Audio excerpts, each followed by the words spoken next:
Hey everybody, it's Gail and welcome back to Vlogmas. This is the second video for my Vlogmas this year where I am showing you gifts I have made for other people as use for Vlogmas content. I don't know. Anyway, you know the spiel. So what I have today, this is a blanket done in Bernay blanket. It took about 6.5 skeins total. Each individual color took like a skein and a quarter. And I worked it on an 8mm hook, which I will talk about in a minute. And this was actually based on a 1970s rug pattern.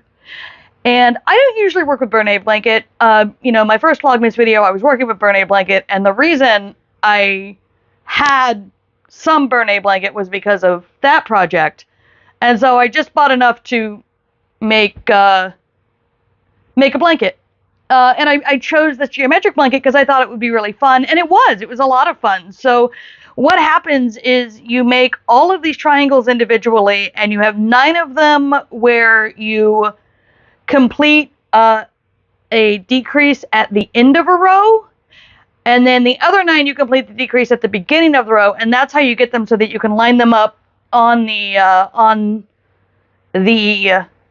flat side on the long side here and sew them together. And this stitch, honey, if you want to come in here, this stitch holding everything together is called an overstitch, which I got to learn while making this. It's just a really simple sewing stitch. I like it a lot. I like the texture it adds to this because the rest of this is just single crochet. And then you work around the edge in single crochet. And a quick tip for you, and I noted this on the vintage pattern errata, although it's technically not a mistake, when it explains how to work this edging here, it doesn't make it clear which side of the triangle you're supposed to start on. So I've made that clear in the errata. So if you go look at the errata, I've noted that. So yeah, it's all of these triangles and then these individual circles. That one down there. You make all these little individual circles so that you can attach all of the triangles to each other, and then you have this big one in the middle. So it's a lot of pieces, but they're not difficult pieces to put together. You will notice, of course, that it is not totally flat. I've got all of this. There's some flopping and bending going on. And I think the reason for that is because I was using an 8mm hook on the previous project, which was the chicken.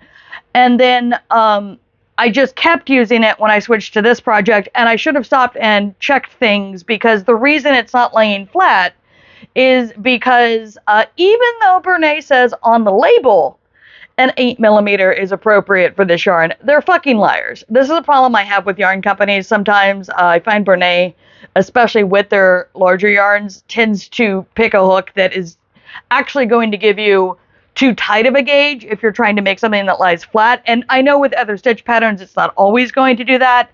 And if they're promoting a pattern that says use the 8mm, follow their rules, it should come out that way. But in something like this, where there is a need to have some breathing room so that things can lie flat like they're supposed to, I would suggest going up to a 9 or a 10. I mean, it's Bernay blanket. It's not going to get less comfy to sit under just because you went up a little higher on your hook size. It will also make it easier to lie flat. And if you notice, the middle section here is lying pretty flat. It's actually not that bad. The reason that it's sort of bunching up at the edges is because my sewing skills are nowhere near my crochet skills. So that one's on me, but it was lying perfectly flat when I finished this middle piece. And when I did this first set of triangles here, it's the second set on the edge that gets a little iffy. And so but I think really that can be fixed by, like I said, going up a hook size or 2. If you go up a hook size or 2, you're probably looking at a skein and a half to 2 skeins to make all of these. So just sort of prepare for that. I think it's a great pattern for this yarn because it's a fairly simple pattern, but then you get to use the color and the texture of the yarn as part of what makes it look so good. I find that people who try to do really fancy stitch work with like this Bernay blanket, with other chenilles, with super bulky stuff, it can be very hard. And some people are great at it. I'm terrible at it. But I do find the best way to use these super bulky blanket yarns is simple stitches, interesting color usage, and in this case, interesting shape usage. And even though this is not lying 100% flat, it is still being gifted, because if there is one thing I have learned over my many, many years of crochet, it's that people will be so delighted to get a handmade gift and actually like that it's a little bit wonky. Like, the people I plan to give this to, I know that they are going to appreciate it as a nice cozy blanket and not give a shit that it's kind of curling a little bit at the edges. So, yeah. I think that's about all of it. Oh, there's always one more thing. Just one more thing. Gonna Columbo this.